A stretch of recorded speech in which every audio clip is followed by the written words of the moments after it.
I pledge allegiance to the flag of the United States of America and to the republic for which it stands, one nation, under God, indivisible, with liberty and justice for all. Will the city clerk please take roll?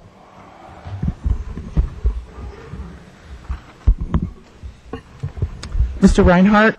Present. Here. Mr. Starker? Present. Mrs. J? Present. Ms. Davis? Present. Mr. Stites? Here. Mr. Pond? Mrs. Langworthy? Here. Mr. DeMott? Here. And Mr. Pond has informed us that he's out of town, so he excused and he won't be here tonight. Thank you.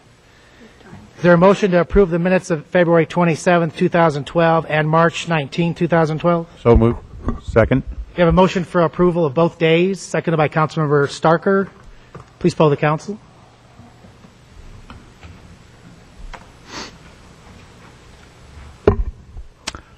Motion carries 6-0 with one abstention.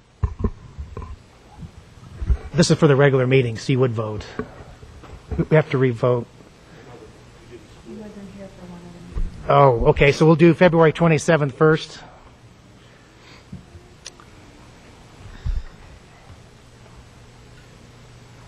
Okay, motion carries. Oh, well, okay. All right, revote. I'm sorry. Okay, we're voting on February 27th. Motion carries 7-0. Thank you. Now we'll vote on March 19th, 2012. Yeah, you were.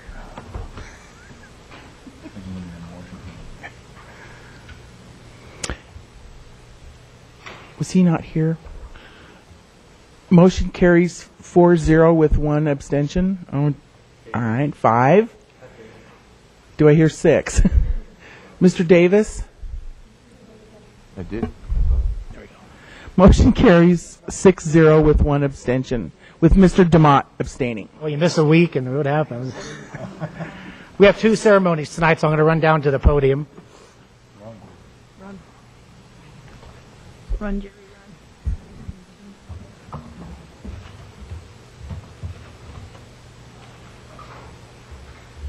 First of all, I wanted to thank our German jazz band. It's a student jazz band from Germany.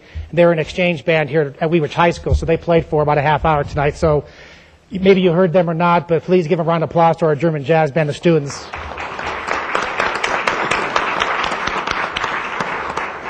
So we're celebrating some good things in the city of Wheat Ridge. We had the band here. Tonight we're going to also celebrate the Wheat Ridge High School. It's the Colorado Tech Student Association State Leadership Expo.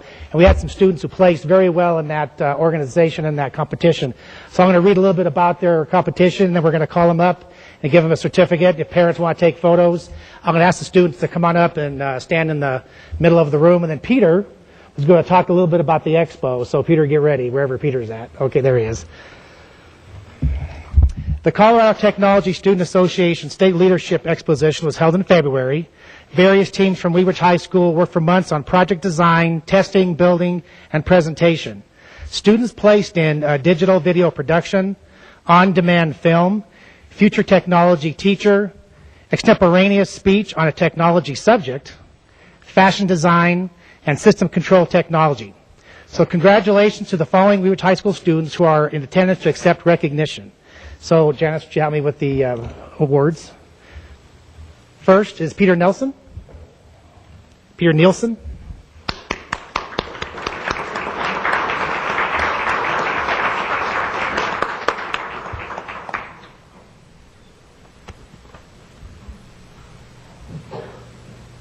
Gustavo Serrano.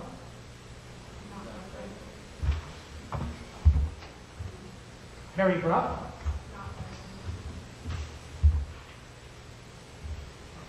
Matthew Arliano. Is Matthew here? That's spring break. I guess that's why. Spring break this week. Kenneth McCarthy. Amado Martinez. Peter Casey.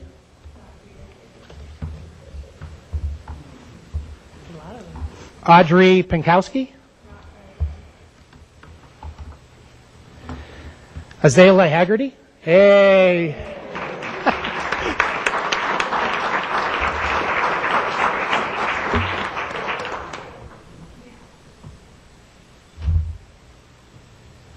Nick Tompkins.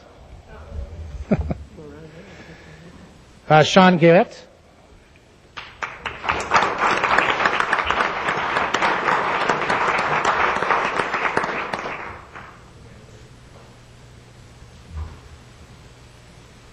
Nathaniel Bueller. Hey.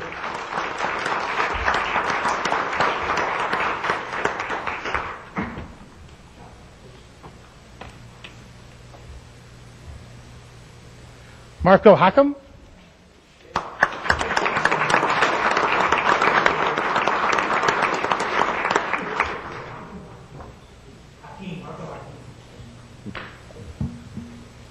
And I don't think this gentleman's here, Scott Kazier. So I'm going to ask, why don't you all come on over and maybe talk about your competition real briefly. Peter, give us a heads up on what went down on the competition and how the school is working with you every year. Michael?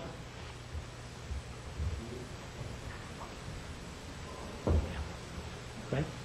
Come on over, guys.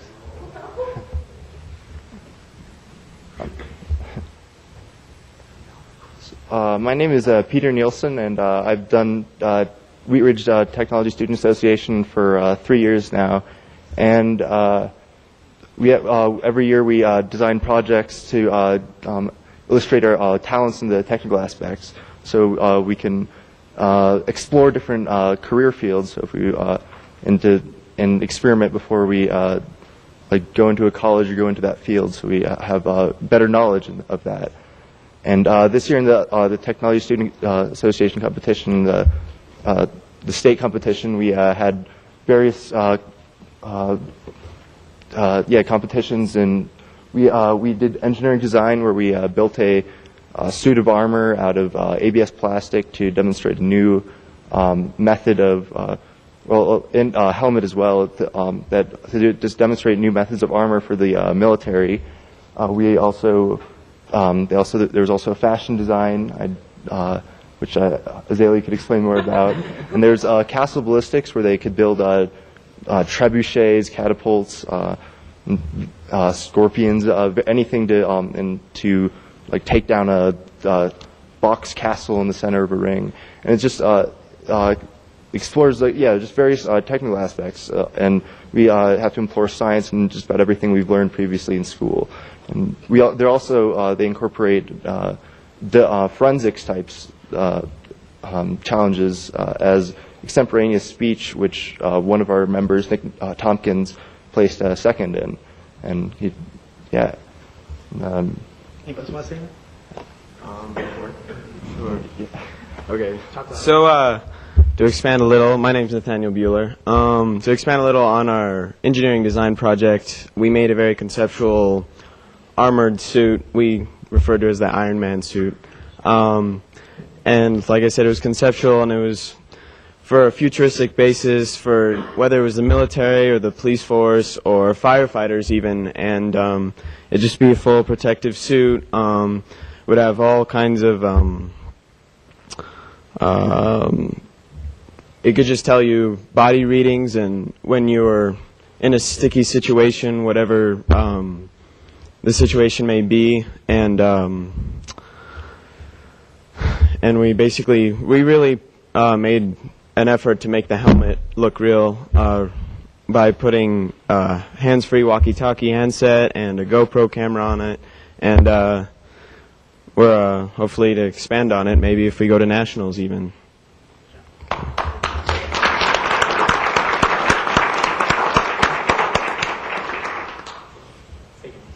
My name's Azalea Haggerty. I competed in fashion and design with 2 other girls. It's a competition in which you're given a certain prompt, and then you have to create something around it. This year our prompt was on creating 2 garments that were inspired by a specific historical era, and we chose 60s to represent political change. because that's something that all of us were interested in, and we had to incorporate different technical aspects through, basically technically bringing out our designs, figuring out how to sew on buttons and zippers and everything that's important in everyday life. And so that's pretty much what we competed in, and yeah.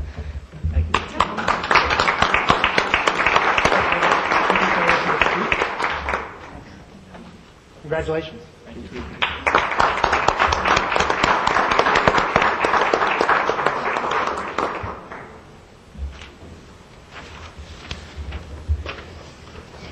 So another success story for us in the last few years has been the Wheat Ridge Housing Authority. They're celebrating their 10-year anniversary, and I will read a quick blurb about the Housing Authority. The Wheat Ridge Housing Authority was established by City Council resolution on January 22, 2001, to address the issue of high rental rate in the city and increasing home ownership opportunities. Since 2001, 40 units have been rehabilitated. The Wheat Ridge Housing Authority completely remodels the units, making them safe and attractive inside and appealing on the outside, thereby improving the neighborhood. More recently, the rehabilitation work is also focused on energy efficiency. Properties that have been refurbished include duplexes and multi-unit properties converted from apartments to condominiums. On April 25, 2011, the Wheat Ridge Housing Authority purchased the Fruitdale School from the Jefferson County School District. The historic school, built in 1926 and designed by noted Denver architect Temple Buell, was slated for demolition by the school district after construction of the new Norma Anderson preschool adjacent to Fruitdale building. The Wheat Ridge Housing Authority is working with the Colorado Preservation Group, CPI, and Historic Denver on the structural assessment and reuse analysis of the building through a grant provided by the State Historical Fund.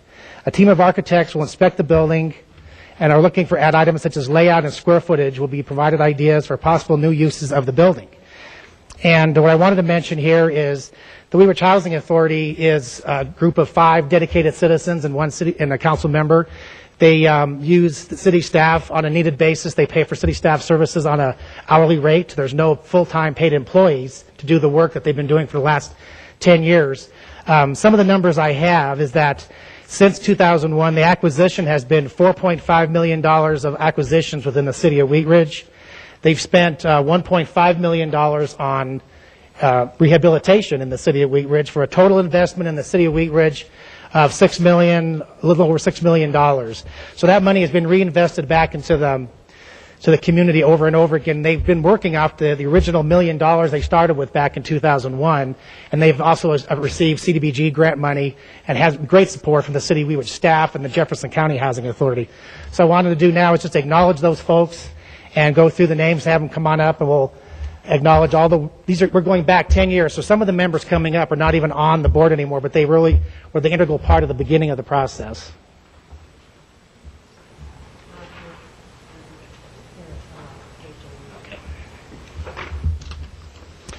So we'll begin with one of our first members was Kent Davis. Kent Davis, please come up.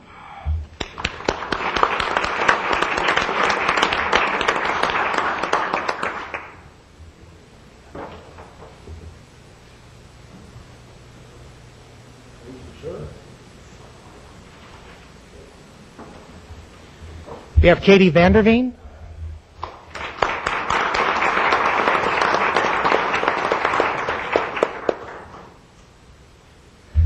Joe DeMott, City Council Member.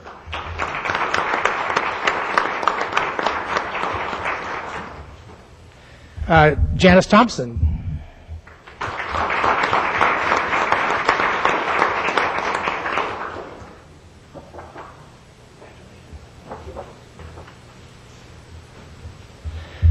Gail Miller's not here tonight. She's on spring break also with the high school. Mary Cavara, one of our founding members.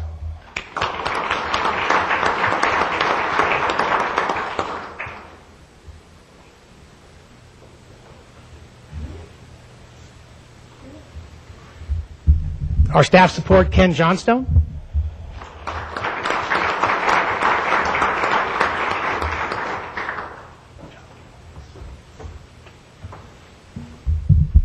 Our real estate support, he's been there since the beginning. It's 2 people, Larry Nelson and Betty Maven. Please come forward.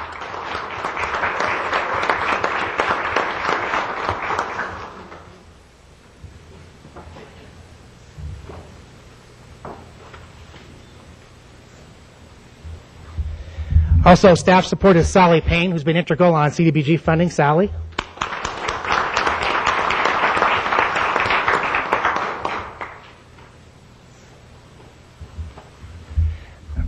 Is Kathy Field here? Kathy Field? Administrative support?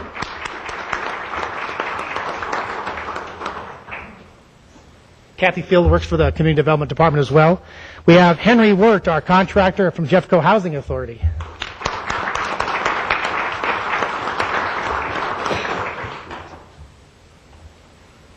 And then the treasurer, Dick Matthews.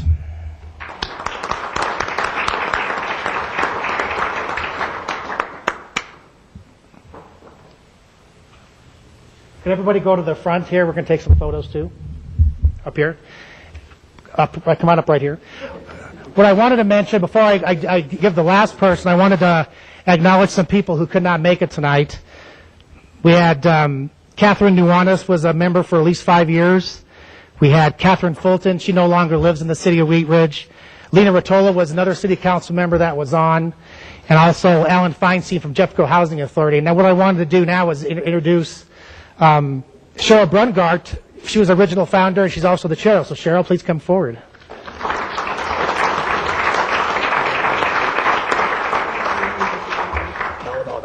And I'd like to introduce one of our other original members, Jerry DiTullio.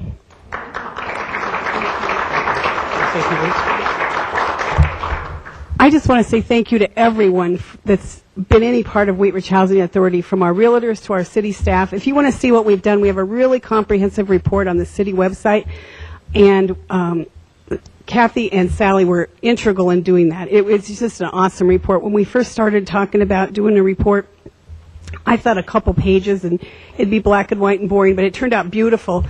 And everybody who's seen it says, wow, you guys really have done something every month for the past 10 years. So we try to take the crummiest house on the block normally. We don't try to find them, but we do find them.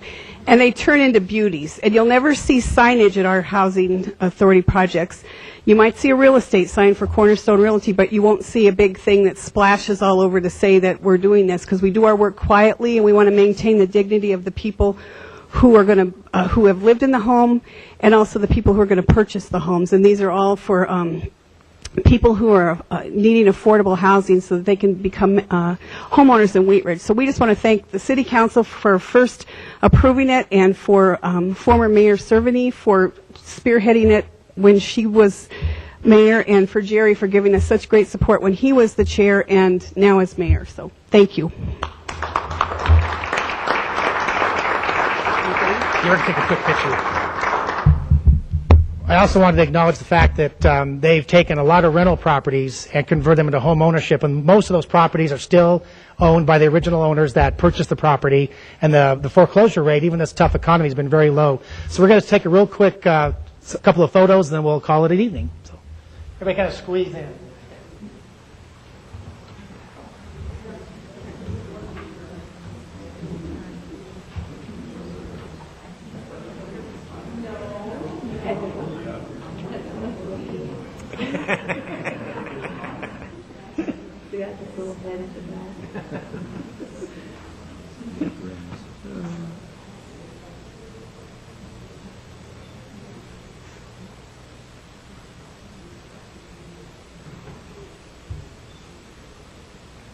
Thank you, guys. Congratulations.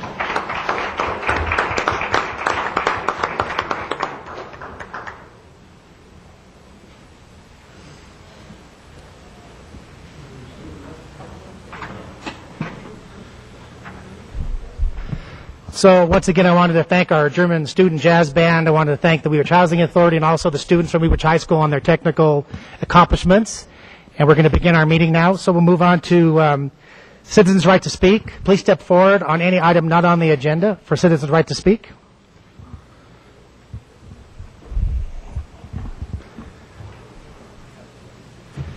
Please spell your last name for the record, and please state your city or your address. My name is Casey Tighe. It's Tighe.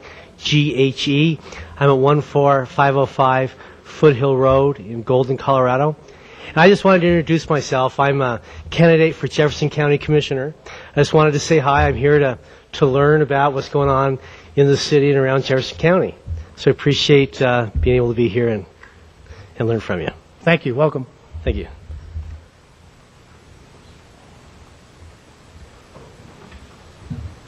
Hi, good evening. My name is Sarah Davis, and I'm a Wheat Ridge resident in District 1. And I'm here tonight as the chair of Breathe Easy Wheat Ridge Coalition. And just wanted to say thank you to all of you who have taken the time over the past few months to meet with our coalition and learn more about the dangers of secondhand smoke exposure and the importance of having smoke-free places here in Wheat Ridge. I'm a mom to a 4-year-old, so as you can imagine, we spend a lot of time at parks and playgrounds in the city. And it's important to me on a personal level that there's not smoking around when we're there. So appreciate you guys considering that issue, and we'll be continuing to meet with you over the next few months, and we're doing some community outreach over the next few months with businesses and other residents. A couple weeks ago, I sent an email to you all about the recent Surgeon General's report, which addressed youth smoking and young adult smoking rates, and things that we can do to help reduce those. And in the conclusion of her report, she talks about the many different policy changes that we can have that impact youth smoking, one of those being eliminating smoking in public places. So again, appreciate your time over the past few months and look forward to talking with you more. Thank you. Thank you.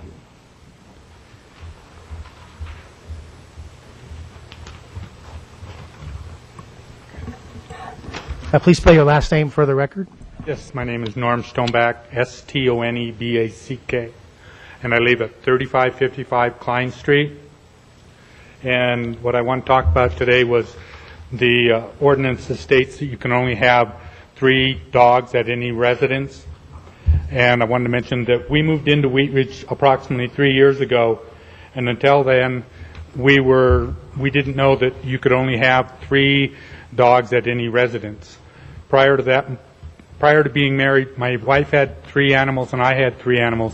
We got married, we moved to Wheat Ridge, and as I said, we were unaware of the ordinance. At one point, animal control came by because somebody actually lived further down the block, was not really one of my neighbors, mentioned to them that we possibly had more than 3 animals.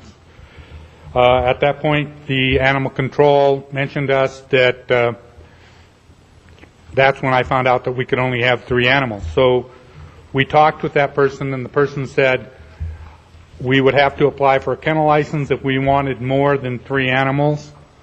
And so we found out the policy and how we would go about that, and we would have to go to the state and apply for a PACFA certificate, in which the state we could then take to the city police department, and with that they could then grant us a kennel license. Well, we found out that the PACFA paperwork requires us to have 15 animals, and the ordinance says anything over 3 we can't have. So now we're in a catch-22 situation. I've got more than 3, but I don't have 15. So it was kind of like, what am I going to do? I go out and adopt 9 more dogs so that I can apply for that? Well, obviously we're not going to go out and get 9 more dogs. So now we're in animal control, gave us a summons. We appeared before the judge. The judge and the prosecuting attorney, the judge had me talk to her, and she kept repeating over and over again, you have to get rid of 3 of the animals. And I finally got tired of her saying, you have to get rid of, and told her, you're making it sound to me like I have to put down 3 of them.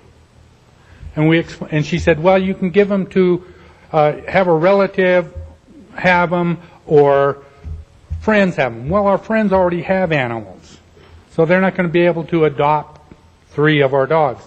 And my wife and I are both from places other than Colorado. My wife comes from the East Coast, and I come from Seattle, Washington. So we have no relatives around here that we can let keep the animals for us. So we're kind of, like I said, in a catch-22 situation. We don't have anybody we can give the animals to. We don't have enough for one thing, and we have too many for the other. And the chief of police, I have had the opportunity to talk with him already tonight, and he stated that he will check into it. I gave him a copy of the paperwork I gave to you, And he also has a copy of the letter that I have explaining what is going on. And in your packet, you'll see that all of our neighbors, and those are our immediate neighbors, not the ones way down the block, have no problem with us having more than 3 dogs. We keep them under control. We don't let them bark. If we're outside with them, and we are always outside with them when they go outside, we don't let them just go outside and be by themselves. We do go out there, let them play, do whatever they need to do. By and large, they are dogs who would rather be inside. After they go out, do their business, they come to the back door and say, "Let me in."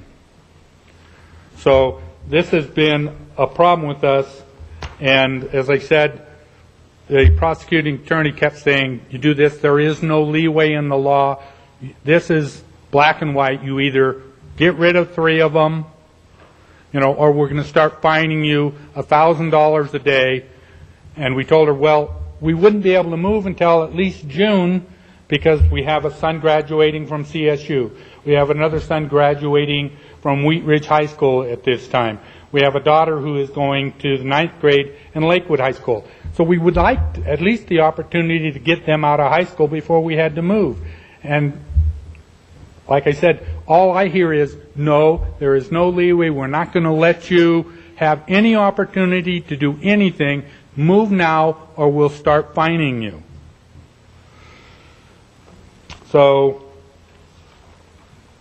as I'd say, those of you who have pets, dogs or cats, understand they become part of your family. This is not, flowers growing in there and you have too many flowers in your garden so you have to yank out a couple of them to make room for the others. These are our children. They belong to the family. They are ours, It's not something you would just get rid of. As I mentioned, we're also drafting a letter because the state one that says we have to have 15 and the ordinance says 3. We're still drafting a letter to the chief of police asking for an exception so we can possibly get a kennel license without having 15 animals. I would accept if the complaint from my neighbors was that my dogs were a nuisance, which I don't believe they are because I stated we keep them under control. We always have somebody outside with them. If they start to bark, we ask, we go down and get them quiet. I've even had one of my neighbors who said, heck, I hear you telling them to be quiet more than I hear them barking. So, I understand there is an ordinance that says you can only have 3 unless you have a kennel license. But then again, as I mentioned, I'm in a catch-22. Your ordinance says 3, the state says 15 for the same license. So it's like, how do I get one when I'm in between the 2 of them? So in the packet you'll see part of the animal control where she came in and looked at our place, made certain that everything was okay, that we had the required paperwork for if we did have a kennel license. You'll see copies of the paperwork from our neighbors stating that we don't have a problem and they don't have a problem with our dogs being a nuisance. You'll see pictures of all of them, as I say, our children. You'll see pictures of them and a description of what's going on. You'll see pictures of what separates our yards from other yards, and everyone around us has a dog. And I mean everyone. It doesn't make any difference which part of the fence you go to, they all have a dog. And as dogs will, if they're all out at one time, they at least go to the fence once to say hello before you can tell them, okay, go somewhere else. So I guess what I'm asking is if you can help me find a response that says, Norm, you don't have to move immediately. We're going to give you some time, or we're going to help you get a kennel license even though we know you don't have 15 animals. I mean, it would be greatly appreciated. You have my address, you have my name, and as I said, I've already talked to the chief of police. He stated that he's going to talk to animal control, but I really would appreciate whatever help you can give me. Thank you. Thank you.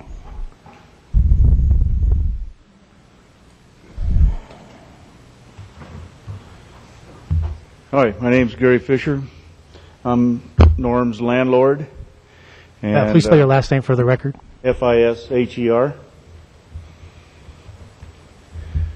And I just want to say that these people have been really great renters. They've taken care of the place 10 times better than renters I've had before them. I've had a lot of complaints from neighbors from the other ones, but I have had no complaints from neighbors on these. And I think it's really kind of nitpicky what's going on with this here. Like, you only have 3 dogs, and there's so many other things going on around the block, and that I think should be addressed before that. It's kind of illegal too, like how many people you can have in a house, how you can separate the houses, how you take care of your yards. And these people have done that, and I got neighbors over there that kind of living in a pigsty, and it doesn't seem like anything's bothering them.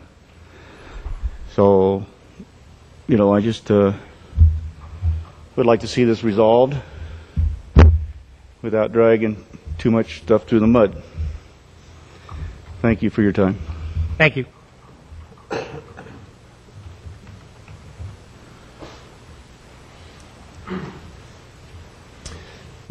Good evening. I'm John Marriott, M-A-R-R-I-O-T-T is my last name, and I have a business here in Wheat Ridge at 4715 Kipling Street.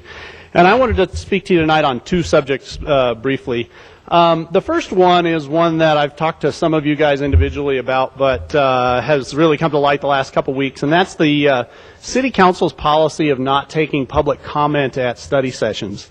I've attended the last 2 study sessions because there were items there that were of particular interest to me, and the inability for the public to be able to make a public comment at a public meeting is very frustrating. The way the system is now, that as an issue comes before council or is presented to the council, the city staff makes a presentation.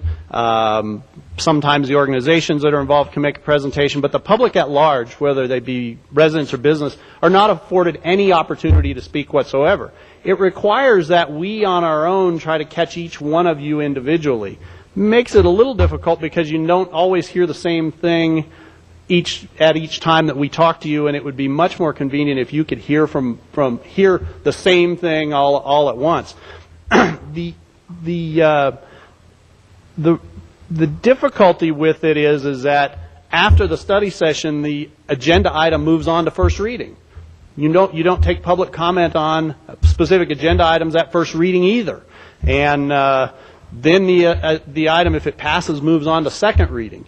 You do take public comment at second reading, however, but I would anticipate that most every one of you, when you come into a city council meeting with an item on second reading, you have at least some idea of how you're going to vote on that particular item. I would expect you would. I certainly would if I were in your shoes. And that being the first opportunity for the public to officially comment on an item makes us feel like the deck is very stacked against us. We think you've come in with your minds mostly made up. You have at least some inkling which way you're going to go, and at that point we're going to try to make a comment to either reinforce the way you may be going or try to change your mind. But that's way late in the process. It just doesn't seem right. I'm involved on the state level on a couple of different committees that we take public comment at every study session and every meeting we have. Public comment does not need to drag your meetings late into the night. It can be handled very simply. At the beginning of every study session, you could very easily say, we will take public comment on any item on our agenda tonight. Restrict it to items on the agenda so you don't get public comment on things that are not germane to the night that you're there.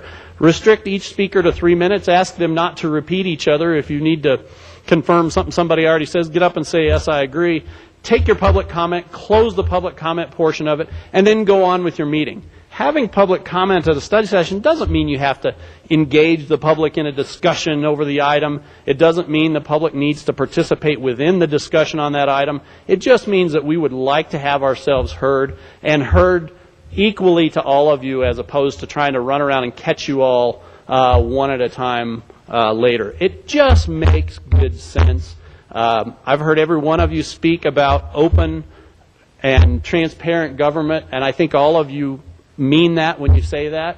But I think this is a situation where you can definitely improve that openness and transparency at no cost to you. Might draw your study sessions out by 6, 9, 12, 15 minutes at most. But I think it's important for the public to be heard. I know I would have loved to have spoke at the last 2 study sessions, and I would also, now I feel like I need to speak to each one of you individually about those 2 items that I was interested in at those last 2 study sessions. So anyway, that's on that. The second thing I have is one of the things at your last study session was potential adoption of the International Property Maintenance Code by the city of Wheat Ridge. And I just wanted to alert you to what's happened north in Arvada. About a year and a half ago, a little more than a year and a half ago, Arvada impaneled a citizens panel to study the International Property Maintenance Code.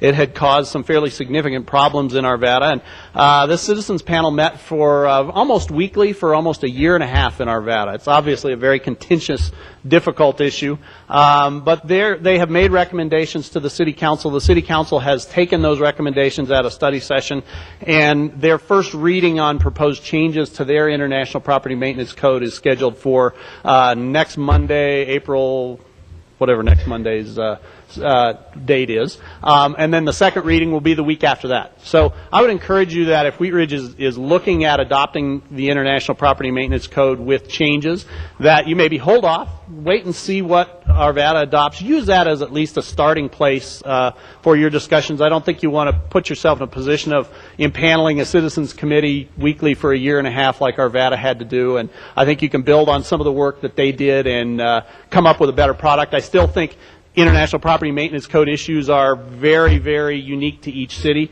and I wouldn't advise you to take Arvada's and just adopt it as is, but I think it gives you a good starting point. I think you should engage the community, the business community, the property owners, and the citizens of Wheat Ridge to help you modify what comes out of the International Code Council.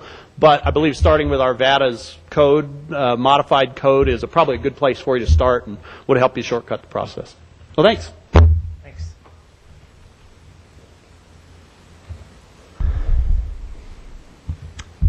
Nancy Snow, 11155 West 40th.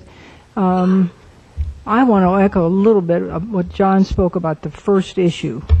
It's very frustrating to sit and hear you talk over and over again with a presentation from the staff, a lot of discussion, but you can't say anything. It is very, very hard, I think, from a citizen's point of view. Many of us, perhaps former city council people, we think we know as much as you do and we'd like to get a word in, but you really can't. And the thing that's frustrating, I think, is that you often take a consensus. I know you're not breaking the law, you're not taking a final vote, but sometimes it almost is. Sometimes there's not much change by the time it comes to a vote. And I didn't know John was going to speak about first reading. That's even more frustrating. If someone feels on first reading that there's a real flaw in the ordinance or something that's really important that is omitted, you can't speak at that time. And I know many times in the past when somebody does come on second reading and they do get to speak and they even come in with a suggested change, how many times have people here who've been on the council a while heard the phrase, well, I don't want to legislate from the dais. In other words, I'm done. It's too late. You might have a real nice amendment to that ordinance, but we've worked really hard, and I know you've worked really hard if you went to a study session and a first reading, and then you're finally to a second. You don't always want to hear, exactly. Now, I have a third item. I want to thank you very, very much for no longer having these pre-meetings in the conference room outside. But I'd like to ask one other thing. Could you possibly have those televised now that you've all supposedly got your act together? It's kind of foolish to sit up there. I think you could afford one extra half an hour for your cameraman. because otherwise, if you're sitting at home and watching, you never have heard what happened before that. You know you already haven't heard what happened at the study session, and you haven't heard what happened at the pre-meeting, so you don't quite know what's going on. So I'd very much appreciate if you could come up with the bucks to televise that and get prepared when you arrive. Thank you. Thank you. Do we have anybody else for public comment on any item not on the agenda before we move on? Seeing none, we'll move on to approval of the agenda. Mr. DeMott. Thank you, Mr. Mayor. I would like to add an item number 6, an appointment to the Liquor Licensing Authority Board for District 4. Is there a second? Second. We have a motion to add agenda item number 6 for a liquor board appointment, seconded by Councilmember Langworthy. Discussion on the addition. Please poll the council.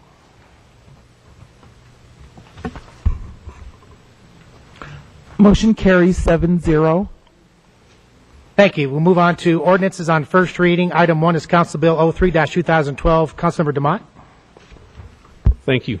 Council Bill number 03-2012, an ordinance approving the rezoning of property located at 11210 West 45th Avenue, Lot 2, Pumpkin Patch Subdivision from Agricultural 1 to Public Facilities Zone District, case number WZ-12-01 WRMF. The application is a request by the City of Wheat Ridge Public Works Department for approval of a zone change from A1 to PF Zone District for property located north of the existing Wheat Ridge Maintenance Facility at 11210 West 45th Avenue. The property is also known as Lot 2 of the Pumpkin Patch Subdivision. The proposed rezoning area includes one parcel, the total size of which is 1.49 acres. The subject site was purchased by the city in 2009 specifically for the purpose of expanding the maintenance facility. The developed portion of the maintenance facility south of the subject site is currently zoned PF. The purpose of this zone change application is to consolidate the zoning at the maintenance facility in preparation for expansion. If approved, and prior to future development, 2 additional land use applications will be required, a consolidation plat and a planned building group. Is the motion in order? Motion's in order. I move to approve Council Bill number 03-2012, an ordinance approving the rezoning of property located at 11210 West 45th Avenue, Lot 2, Pumpkin Patch Subdivision from Agricultural 1 to Public Facilities Zone District on first reading. Order it published. Public hearing set for Monday, April 23rd, 2012 at 7 p.m. in City Council chambers, and that it take effect 15 days after final publication. Is there a second? Second. We have a motion to approve item number 1 on first reading. It was seconded by Councilmember Langworthy. Discussion on the first reading. Please poll the council. Motion carries 7-0. Next item on the agenda is decisions, resolutions, and motions. Item 2 is resolution number 16-2012. Councilmember Stites. Yes, thank you, Mr. Mayor. This is a good one. I'm proud to introduce resolution number 16-2012, a resolution approving an intergovernmental agreement by and between the City of Lakewood and the City of Wheat Ridge to establish the West Metro Special Weapons and Tactics Team. The regionalization of the Special Weapons and Tactics Team, SWAT, was identified as a management and progress objective in the city's strategic plan under Goal 1, a financially sound city providing quality services. In the fall of 2009, the chief executive officers of the Jefferson County law enforcement agencies unanimously agreed to explore regionalization opportunities within the county. The ultimate goals of the regionalization, as outlined in an agreement, include enhancing services, reducing costs, and benefiting all involved. SWAT teams were identified as one area to be explored as a regionalization possibility. Is the motion in order? Motion's in order. It is my pleasure to move to approve Resolution 16-2012, a resolution approving an intergovernmental agreement by and between the City of Lakewood and the City of Wheat Ridge to establish the West Metro Special Weapons and Tactical Team. Is there a second? I'll second that, Mr. Mayor. Thank you. We have a motion to approve resolution number 16-2012. It was seconded by Councilmember Starker. Mr. Stites? Yes, before we vote on this, I'd like to thank the chief and his staff for working on this. I think it's a great thing when we can share with the community and the different communities around and share the cost, and we're still going to get the same benefits. But I'd like to thank you for all your efforts. Any other comments on the main motion? Please poll the council.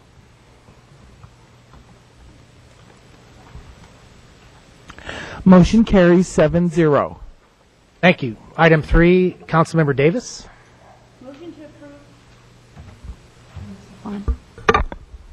Motion to approve the revisions to the personnel policies as submitted on March 26, 2012, and to be effective immediately. Revisions to the city's personnel policies are driven by changes in federal and state law as well as city policy changes.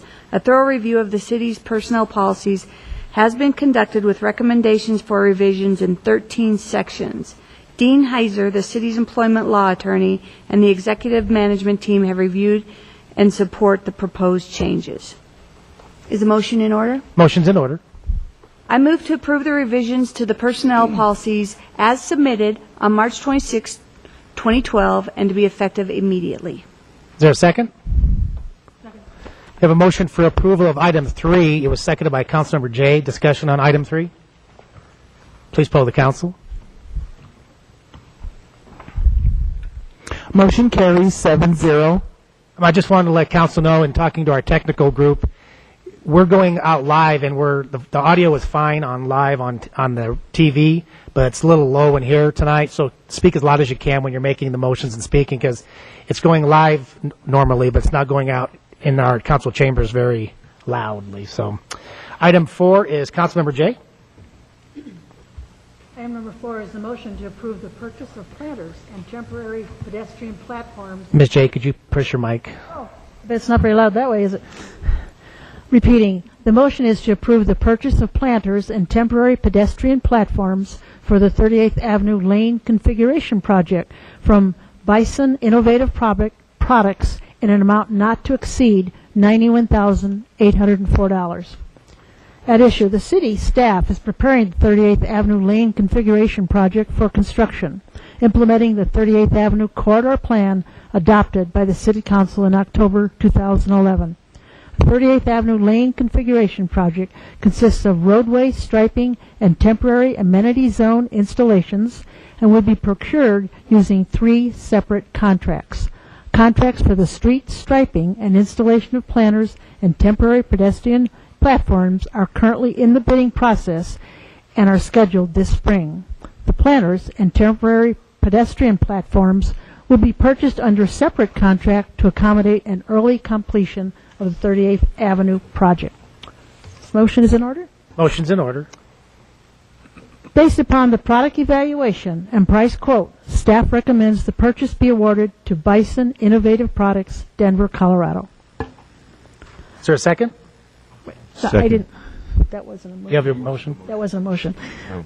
I move to approve the purchase of the planters and temporary pedestrian platforms from Bison Innovative Products, Denver, Colorado, in the amount of $79,829.20. I further move that the Director of Public Works be authorized to issue change orders up to a total contract and contingency amount of $91,804. One more, I further move that all costs associated with this purchase be paid from account number 30-303-800-892. Now is there a second? Second. We have a motion to approve item number 4. It was seconded by Councilmember Reinhardt, and I am on spring break, so I'm missing a lot of that tonight, so sorry about that. Discussion on item 4. Mr. Stites? Yeah, once again, I cannot support this. I cannot support this.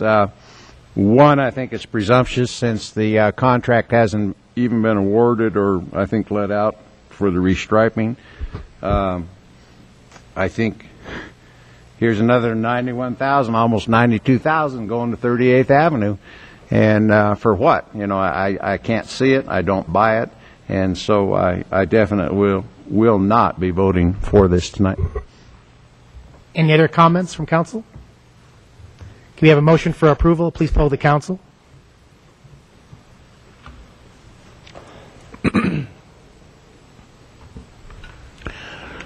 Motion carries. Oh, that's okay. Mike, you voted yes. All right. Please revote. I'm sorry. I thought I pushed them all. Okay. Motion carries 6-1 with Mr. Stites voting no. Thank you. Item 5 is a resolution number 17-2012. Councilmember Langworthy. Thank you, Mayor. Resolution number 17-2012, a resolution amending the fiscal year 2012 general fund budget to reflect the approval of a supplemental budget appropriation in the amount of $5,000 to Wheat Ridge Feed the Future Backpack Program. The Arvada Community Food Bank, ACFB, is a nonprofit 501c3 corporation formed in 1982 to serve the needy and vulnerable in our community. Today, the Arvada Community Food Bank serves those in need in the communities of Arvada, Golden, Wheat Ridge, and Westminster. Feed the Future is a program mirrored after the National Backpack Program implemented to serve the needs of the Title I elementary children who have been identified as those at risk and without food on the weekends. A request from Loretta DeTuro, president of Enterprise Wheat Ridge, has been made for a $5,000 donation to this program. Is a motion in order? Motion's in order. I move to amend the fiscal year 2012 general fund budget to reflect the approval of a supplemental budget appropriation in the amount of $5,000 to fund the Wheat Ridge Feed the Future Backpack Program. Second. We have a motion for approval of item number 5. It was seconded by Councilmember Stites. I believe we had one speaker tonight who wanted to step forward. Please spell your last name for the record. My name is Carol Sue Frickel, Frickel. Thank you. And I'm the coordinator for the backpack program at Color Strand. And I just simply am here tonight to thank you for your great generosity. Really, the amount of money you provide for the backpack will go so far and will feed children and their families for supplemental food for the weekend. And on behalf of the students, the children, the teachers, and the parents, I just say thank you so very much. You were very kind. Thank you. Any other comments from Mr. Reinhardt? Yeah, I just want to say that, speaking for myself and I suspect the rest of council, we'd like to thank all of the volunteers that have brought this program forward, because without the volunteers, Enterprise Wheat Ridge, Loretta DeTuro, and all the others, you make it easy for us to help you help the community. So thank you. Speaking as one of the volunteers, I appreciate the support for this item. I'm part of the group that does kind of discuss how we can do this and how we can implement it in more schools, but I didn't want to be the person who brought the item forward, so I was very glad that Loretta had done that, because while it's near and dear to my heart, I don't want to, feel like I'm using my power in this position to make that request. So I appreciate all the discussion we had about it, and I'm really thankful for the help that you guys are giving. This feeds one school for half of a year. That's a lot of kids who now will have food on the weekend that went to. But thank you. Thank you. Any other comments? Please poll the council on item 5. Didn't I? All right. Vote again, then. Okay. Motion carries 7-0. Janelle's on spring break, too. Are you turning the machine off, Mr. DeMott? Clear. All right, item 6 is a liquor board appointment for District 4. Mr. DeMott. Thank you. Motion to appoint to the Liquor Licensing Authority Board for District 4. I move to appoint Claudia Worth to the Liquor Licensing Authority Board representing District 4, term to expire March 2nd, 2015. Is there a second? Second. We have a motion to appoint. It was seconded by Councilmember Langworthy. Discussion on item number 6. Please poll the council. Motion carries 7-0. Thank you. That concludes our agenda for the evening. Move on to city manager's matters. Thank you, Mayor. I've been driving around the city a lot lately, and it's pretty exciting to see all the new projects going up in the city. And we have our 44th and Wadsworth project senior apartment building going up, and it's going up very quickly. Across the street here from City Hall, 29th and Wadsworth, it's on hold a little bit now, but the project will resume here shortly. The MCPN Medical Center building. We have 2 vacant buildings being backfilled with banks, the old Blockbuster and KFC, Kentucky Fried Chicken building. So it's exciting to see those projects going on. We also have a couple city projects. The Discovery Park construction, the 3rd phase is underway and set to be completed by the end of May. So we're excited about that. A lot of other activity which hasn't reached the public's eyes yet, but we're excited about some possibilities coming up in the future. So keep your eyes open. Thank you. City attorney's matters? Nothing tonight, thanks. City clerk's matters? Nothing tonight. Mr. DeMott? Nothing tonight, thank you. Mr. Reinhardt? Nothing, thank you. Ms. Davis?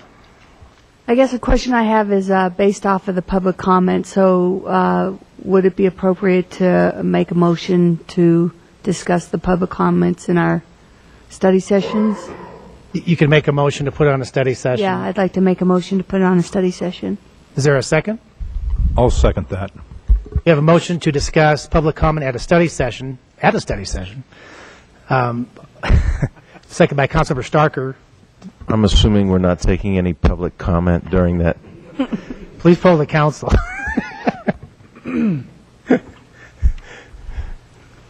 Motion carries 7-0. Thank you. Anything else, Ms. Davis? I'm fine for now. Okay. I had one other one, but I'll wait. Oh, okay. Going once, going twice? No, I need to do some homework first. Okay. Ms. Langworthy? I guess I'd just like to, we've mentioned several times it's spring break, so while you're out and about, try to watch out for the little kids who are very much enjoying their time away from school and may not be paying attention to the fact that there's cars on the road. So just keep an eye out for the little ones so we don't lose any of them. That would be a bad thing. It would be a bad Did I call Ms. J already? Ms. J? Nothing tonight, thank you. Mr. Starker? Thank you, Mr. Mayor. I've got a few things here. I would first like to thank the German school for coming and playing with us. I thought that was very entertaining and quite a bit better than our 6:30 pre-meeting, so I would want to thank them very much for a great entertainment. I'd also like to congratulate the students who came from Wheat Ridge High School in the tech program. I think that's really important that young people are able to explore different careers, and all of those sort of seem to be great projects, and I think that makes for great citizens in our town.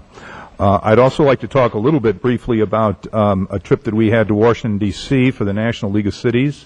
Ms. J and the mayor and myself and 2 staff persons went from the city. We had a very educational meeting, I think, and I think try to do our best to listen to national issues and present issues that are of concern with our city, with the national representatives. We met with the staffs from Senator Bennett and Senator Udall's office and talked about a number of important things, government grants that we may be able to keep going. The ability to have tax-free municipal bonds that help finance some of the programs that we have. We expressed concern over some of the nutrient standards. We had visits with FEMA and the Department of Homeland Security, talking about opportunities that our city may have to have some increased funding and to be more aware. We met with HUD people. We met at the Executive Office building with the executive staff. We were very fortunate to have Senator Udall and Senator Bennett join us for breakfast and take a tour of the Senate, the state capitol, or the national capitol, and we're very fortunate to be able to go in the Senate gallery and watch the Senate work on the transportation bill. So I want to express my appreciation to the citizens for supporting us to go there. I think it's important for us to keep those liaisons and to bring that information back to the city. I also want to take a minute to express my appreciation and thanks to the city staff for the staff preparation, the briefing booklets that we were provided, all of the transportation, and it was very professionally handled, and I appreciate that greatly. So thank you very much. Thank you. Mr. Stites? Oh, yeah. Before the meeting, I spoke with Mr. Pond, and he was to get back to me on interviewing his neighbors for the memorial ordinance for memorials, if you remember right. And some of the neighbors posed some different questions that we weren't answering or talked about that night, so I would like to consensus the council to send it back to a study session so we can discuss that. One would be the height of the signs, and the other one would be in case of multiple deaths, what would happen if someone involved in the wreck would object to a memorial being placed for someone that was killed in that wreck. So I would like consensus for council to send it back to a study session so we can discuss it a little bit more. Does anybody have an issue with that going back to a study session? Okay. Okay. And then this is a great time with spring coming to relocate your home or business to Wheat Ridge. If you need help, ask one of us or staff. They'd be happy to do it. Please do a positive thing for either your family, your neighborhood, or your community. There's a lot of people out there that might need some help, and you got spring coming with a lot of weeds coming up, so let's watch that. And as always, please try to find it and buy it in Wheat Ridge. Thank you. Thank you. I just wanted to piggyback on what Councilmember Starker had mentioned. We have a letter here that we were asked to draft by Senator Bennett's office. This letter discusses the Community Development Block Grant Program. And, of course, that funding is under siege right now with the budget problems they have in Washington. And so Senator Bennett's staff asked us to draft a letter endorsing the CDBG funding. But also we discussed with Councilmember Jay and Starker that to remove some of the restrictions on that money so that it could be used for market rate housing along with affordable housing. So we drafted up a letter, and it's to be signed by the mayor and all the city council. So I'm going to pass this around. There's 3 letters, one to Congressman Perlmutter, one to Senator Mark Udall, and one to Senator Bennett. And I'd ask that you all sign, and then these letters can get delivered to the senators and congressmen. So just pass it around before you leave tonight and sign. Also, what I asked Janice to do was to build a packet of information from our trip that includes the information we brought out from our city staff. And also, we had brought out some information about Jefferson County Public Schools to the congressmen and senators, and also the Business Resource Center. And so there's information here that we brought out that I'm going to pass out to you so you have a copy of it. But there's also information in here that we received. So this information, for example, there's a letter in this packet from Sam Mamet and the Colorado Municipal League talking about the nutrient standards and how that's an unfunded mandate from Washington. And that letter was presented to his name is Mr. Agnew, and he's there. There's an executive order there where the president has actually created a position that looks for eliminating waste and looking irrelevant regulation in government. So this letter was actually delivered to Mr. Agnew, and he was interested in seeing that the EPA was requiring cities to work on nutrient standards, which really doesn't affect the cities at all. So thanks to Mr. Reinhardt for bringing it forward, and then Sam Mamet really did a good job from the Colorado Municipal League to keep together the Colorado delegation. That was probably 30 or 40 cities from Colorado and their mayors and elected officials and staff. So Sam Mamet did a great job of bringing everybody together. So if you can just pass those down, Ms. Davis, and then those will be your copies for information. I have one for you, Patrick, too. There you go. Mr. Mayor. Extras. Mr. Pond. So that's for council. Then also I wanted to give you an update on the circus. This is from Gina Hallisey, and there's some good news in this packet about the cooperation between Jeffco Schools and the circus. And I'll give this to staff also. So. I'm not going to read it all, but it also talks about how the circus will be working with the local schools, and there's a partnership. They'll be using the buses, and here's one for you, Mr. Goff, too, if you want some. Sorry. Thanks.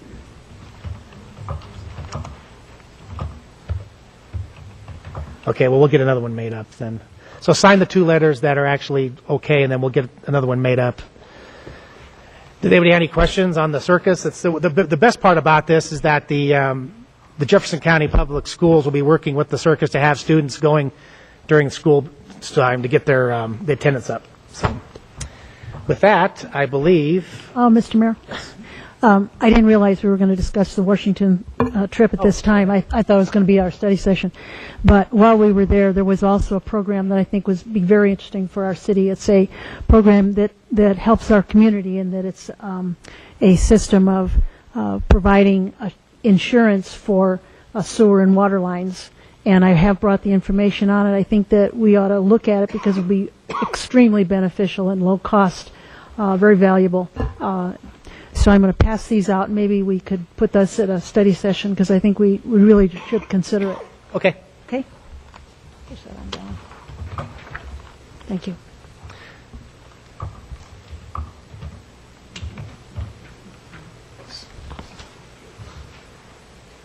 Is it for the city or homeowner?